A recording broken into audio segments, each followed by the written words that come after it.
Olá, tudo bem? Estamos aqui, eu sou Roberto, o Desinquieto, com a nossa conversa de número 15. Nós já temos aqui uma estrutura completa da história, né? A gente já tem protagonista contra antagonista, a gente já tem um ponto de ataque, um clímax. Nós temos uma estrutura montada, né? A gente vê que nessa estrutura tem primeiro, segundo e terceiro ato, né? O primeiro ato é o Gênese, já vimos isso aqui. No primeiro ato, o autor cria um mundo e povoa esse mundo.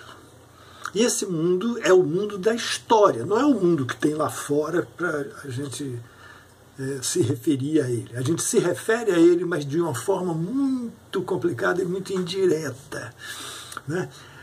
O mundo que o autor cria pode ser desde uma megalópole com milhões de habitantes enfrentando uma pandemia mortal, com um bando de genocidas no poder, tentando matar a população toda. Mas pode ser também o mundo de um quarto apertado, onde duas almas inquietas vivem dores e delícias.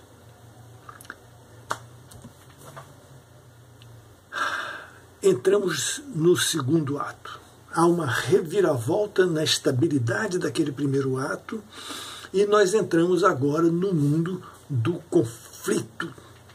Não é? Aí diz a habilidade técnica da dramaturgia que não se devem acrescentar elementos inesperados no segundo ato que não fossem contidos ou pelo menos vislumbrados no contexto do primeiro ato. Isso é muito complicado de determinar como regra, mas há uma certa elegância na composição da história. Se você entra no meio do conflito com um elemento novo que o espectador não sabia, disse, esse cara está me traindo, está me enganando. Não é?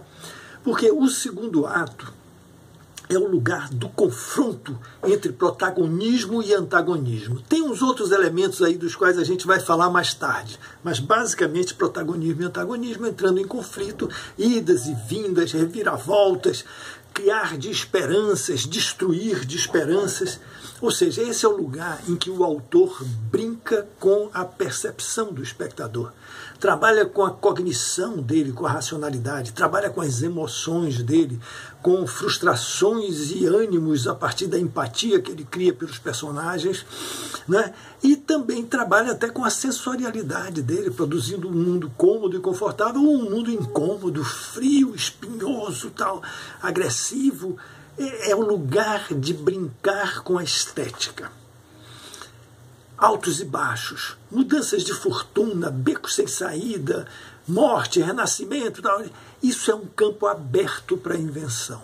Esse é o segundo ato, é o terreno da história, do acontecimento vivo da história. Muito bem.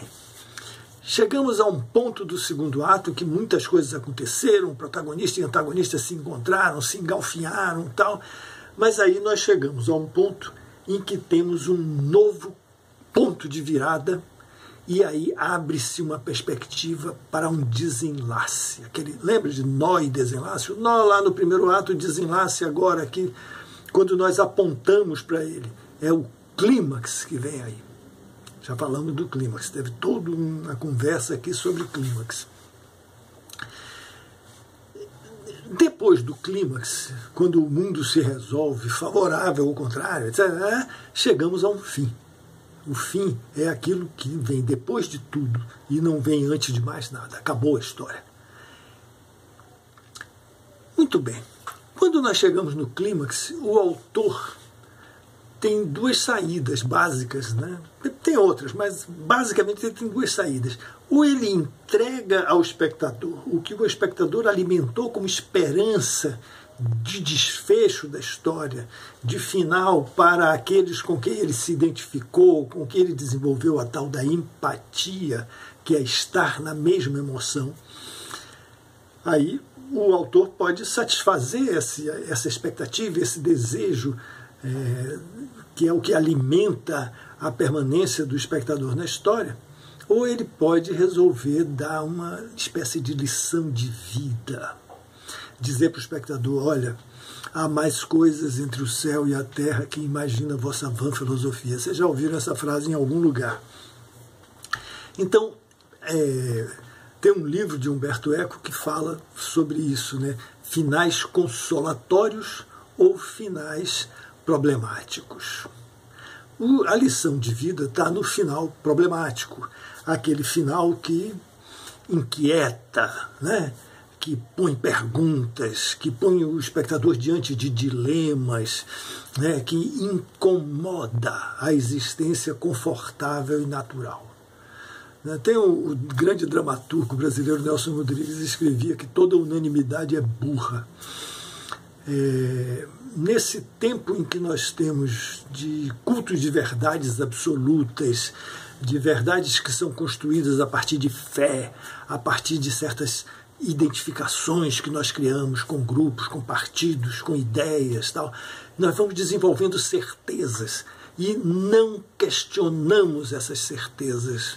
Não queremos questionar as certezas, ou nos sentimos confortáveis não confortando essa certeza.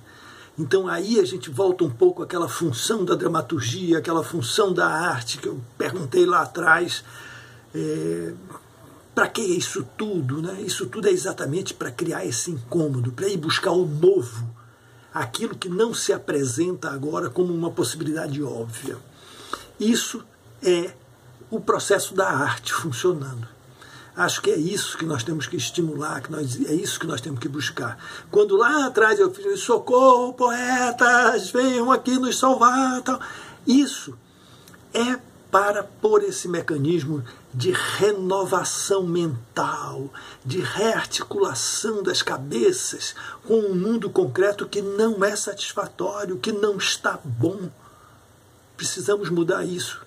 Agora, não é agora só que o mundo nunca esteve bom. E para isso a arte sempre existiu, para melhorar o mundo. Né?